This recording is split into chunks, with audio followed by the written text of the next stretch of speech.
As Mexico prepares for general elections on July 1, a new wave of violence is rocking the country, and politicians are finding themselves in the crosshairs of powerful and brutal drug cartels. The tentacles of Mexican organized crime are long, and even those charged with protecting the country's citizens and leaders can be corrupted and coerced into support for the cartels.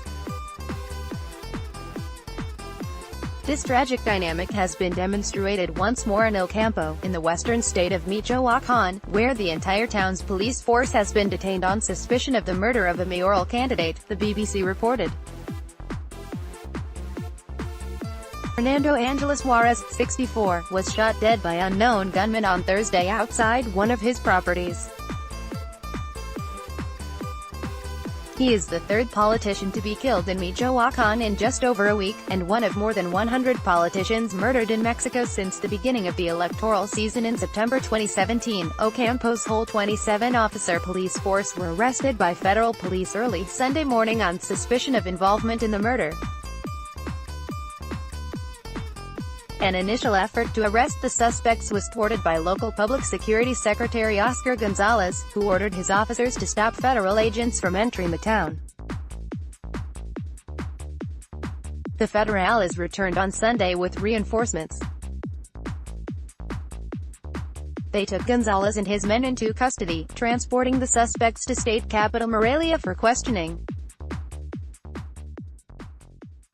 Read more. Mexican drug cartels warn politicians, drop out or be killed. As presidential election nears, Juarez was standing for the center-left party of the Democratic Revolution, PRD, and had built a following on an anti-corruption and reform platform. Close friend Miguel Malangon told El Universal newspaper that Juarez couldn't stand seeing so much poverty, inequality and corruption. A father of 6, Juarez had reportedly received death threats for his refusal to work with local organized crime groups. Before entering politics, Juarez had built a successful construction company.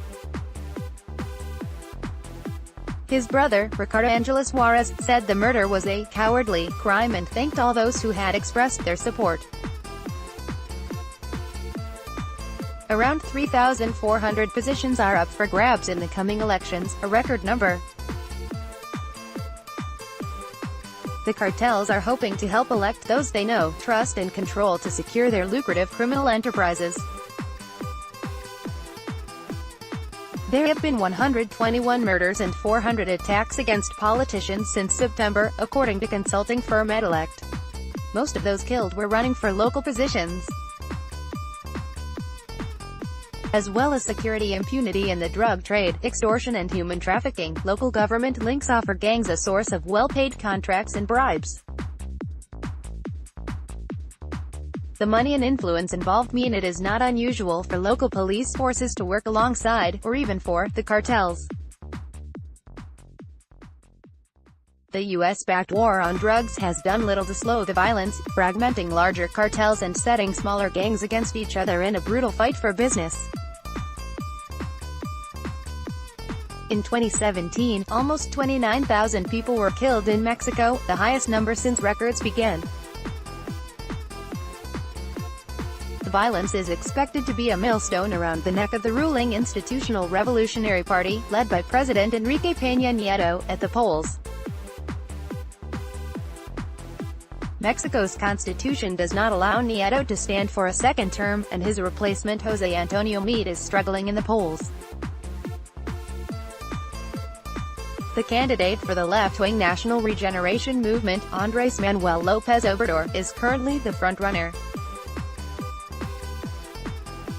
The U.S. Department of State has advised against travel to the Mexican states of Sinaloa, Michoacán, Colima, Guerrero and Tamaulipas. The states have been issued with a "do not travel" status, the same warning assigned to war-torn Syria.